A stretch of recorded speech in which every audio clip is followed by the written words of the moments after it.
créé par le scénariste David Michelinie et le dessinateur Mark Bagley, Carnage de son vrai nom Cletus Kasady apparaît pour la première fois dans Amazing Spider-Man numéro 361 en 1992.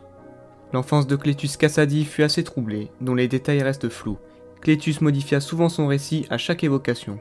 D'après lui, son père tua sa mère car celle-ci tentait de tuer Cletus. Cependant, lors du procès, Cletus affirma que son père avait tué sa femme sans aucune raison, ce qui conduit à l'exécution du père de Cletus sur la chaise électrique.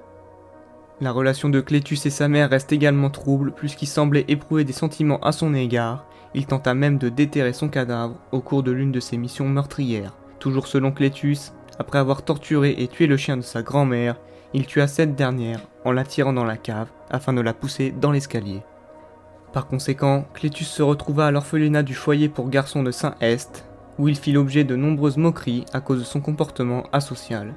Cletus se vengea en assassinant l'un des administrateurs avant de mettre le feu à l'établissement. Il devint alors un tueur en série, tuant aléatoirement de nombreuses personnes, avec comme motif que la vie n'avait aucun sens et qu'il n'y avait que le chaos et le désordre qui gouvernaient.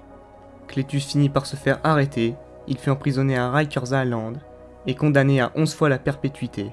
Il se retrouva pendant un temps dans la même cellule qu'Eddie Brock, plus connu sous le nom de Venom. Eddie était à ce moment séparé de son symbiote, mais ce fut de courte durée, car le symbiote le retrouva dans sa cellule et se lia de nouveau avec Eddie. Redevenant Venom, il s'enfuit de la prison en détruisant les murs, sans s'apercevoir que le symbiote avait laissé derrière lui un de ses restants biologiques. Le symbiote qui avait possédé Brock et auparavant Spider-Man était une forme moins violente que le reste de son espèce, une race sanguinaire de parasites de l'espace. Ce ne fut pas le cas de sa descendance. En effet, elle voulut trouver rapidement un hôte, le reste biologique surnommé l'enfant de Venom s'unit alors au seul être humain présent, Cletus Kasady. Le nouveau couple symbiotique, tous deux portés sur la violence et le chaos, choisit alors le nom de Carnage. Beaucoup plus dangereux et puissant que Venom, Carnage s'enfuit de la prison et s'embarqua dans une nouvelle campagne meurtrière. Il commença par tuer un étudiant de l'Empire State University qui était l'un des amis de Peter Parker. Spider-Man découvrit alors l'enfance de Cletus et il se rendit sur les lieux de son premier crime, l'orphelinat de son enfance. Un combat s'engagea entre les deux hommes, mais Carnage triompha facilement et prit la fuite. Par la suite, Spider-Man fit appel à la Torche Humaine et Venom, ce qui lui permit cette fois-ci de vaincre Carnage, mais également de renvoyer Venom en prison. De son côté, Cletus fut envoyé au Ravencroft Institute, un institut psychiatrique pour surhumains fous. Il résista à tous les traitements et les pouvoirs de Carnage devinrent quasiment impossibles à contenir, ce qui l'amena à s'échapper, s'associant par la même occasion à une autre détenue du Ravencroft, Shriek, avec qui il se liera d'amitié par la suite. Tous deux réunirent plusieurs surhumains portés sur la violence, le Bouffon Noir, le Second Carillon et le Doppelganger. Venom et Spider-Man furent parmi les premiers à s'opposer à eux, mais ils furent incapables de les contenir. Ils s'allièrent alors à la Cape et l'Épée, Captain America, la Chatte Noire, Deathlock, Firestar, Iron Fist, Morbius et Nightwatch. Ensemble et malgré les différents avis sur la manière d'arrêter les criminels, ils purent mettre fin aux agissements de Carnage et des siens, et Cletus fut renvoyé au Ravencroft. Cette seconde incarcération fut encore plus courte que la première. Carnage s'évada de nouveau et décida de tuer son seul ami, Billy Bentin, espérant contredire la théorie de ses médecins qui espéraient le calmer en faisant appel à ses bons sentiments tels que l'amitié. Spider-Man affronta de nouveau Carnage et avec l'aide de Bentin, il poussa Cletus à reprendre sa forme humaine et réussit à le vaincre avant de le renvoyer en détention. Cletus tenta à plusieurs reprises de s'évader, mais cette fois-ci sans succès. Cependant, s'il se satisfaisait de cet état des choses, son symbiote lui avait d'autres projets. Contre toute attente, il abandonna Cletus afin de se lier à John Jameson, alors le chef de la sécurité du Ravencroft. Prenant Spider-Man en chasse et ignorant que le costume avait été repris à l'époque par Ben Reilly, le clone de l'original, Carnage laissa Spider-Man triompher. Une fois Jameson hors d'état de combattre, le symbiote l'abandonna et se lia avec Spider-Man, créant ainsi Spider-Carnage. Cependant, Reilly réussit à contrôler les envies meurtrières de son symbiote assez longtemps pour revenir au Ravencroft, où il put s'en séparer et faire enfermer de nouveau la créature. Déterminé à retrouver la liberté, le symbiote tenta par la suite de se lier avec le surfeur d'argent, formant alors une créature appelée Cosmic Carnage. Mais ce dernier put vaincre le symbiote en l'emprisonnant dans un cocon d'énergie. Après s'être échappé de la prison énergétique, le symbiote revint auprès de Cletus, mais fut absorbé par Venom, qui décida de laisser le tueur sans pouvoir. Son symbiote perdu, Cletus tenta néanmoins de redevenir Carnage en se peignant en rouge et reprenant ses meurtres, mais sans pouvoir. Il fut rapidement mis hors d'état de nuire par Spider-Man. Cletus finit par s'échapper de Ravencroft et fut appelé à rejoindre la zone négative par une voix qui se trouvait être les restes de son symbiote. Fort d'un nouveau symbiote encore plus diabolique que Carnage, Cletus parvint à battre Spider-Man et Blastar. Carnage engendra un nouveau symbiote qui se lia avec Patrick Mulligan, un officier de police. Ce nouveau symbiote protégé par Venom contre Carnage fut appelé Toxin. Malheureusement, ce nouveau symbiote ne suivit pas les traces de Venom, ce que ce dernier comprit rapidement. Toxin s'associa à Carnage afin d'éliminer Venom, mais ils furent arrêtés par Spider-Man et la Chatte Noire. Fou de rage, Toxin attaqua Carnage et Venom, qui fuirent et renoncèrent à tuer Toxin.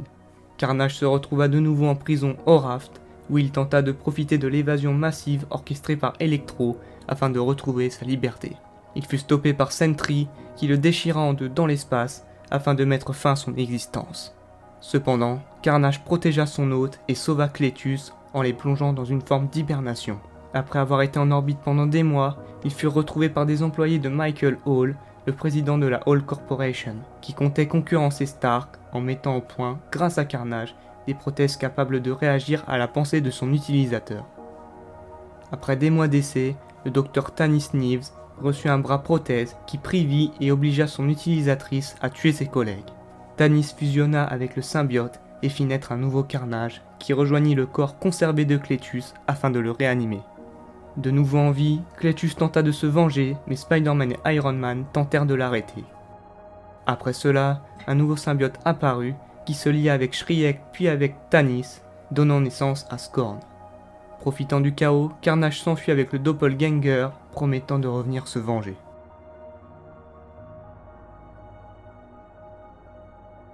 Sans son symbiote, Cletus possède la force d'un homme de son âge et n'a rien de surhumain. Une fois associé au symbiote, Cletus possède une force surhumaine, lui permettant de soulever environ 50 tonnes, ce qui est nettement supérieur à la force de Venom par exemple. Contrairement à celui de Venom, le symbiote de Cletus est fusionné avec son système cellulaire, liant les cellules du sang humain à celles du symbiote. Cela empêche notamment ses ennemis de séparer définitivement l'humain du symbiote sans provoquer la mort de Cletus. Carnage peut adhérer aux surfaces verticales comme des plafonds, produire des fils qu'il utilise pour se déplacer à la façon de Spider-Man avec sa toile.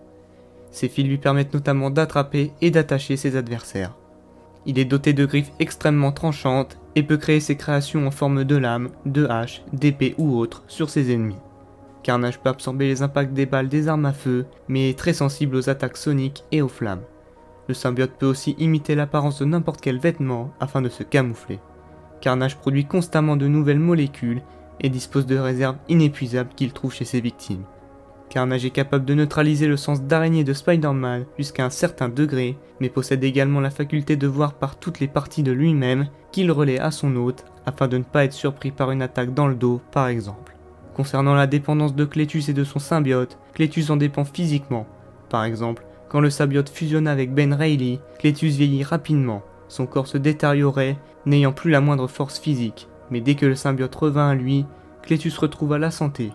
Par la suite, il apparut que cet affaiblissement était lié à son cancer de l'estomac, qui était maintenu en échec par l'action du symbiote. Une fois que le symbiote eut entièrement soigné son cancer, Cletus put survivre sans ce dernier.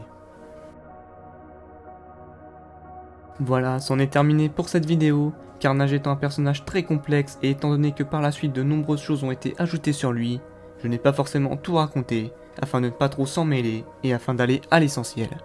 J'ai quand même essayé de rassembler et de condenser au maximum les événements majeurs du personnage, ce qui vous donnera, je l'espère, une très bonne base sur le personnage. Si cela vous a plu, n'hésitez pas à vous abonner et à liker, et si toutefois vous souhaitez en savoir davantage sur lui, je vous laisse quelques liens dans la description.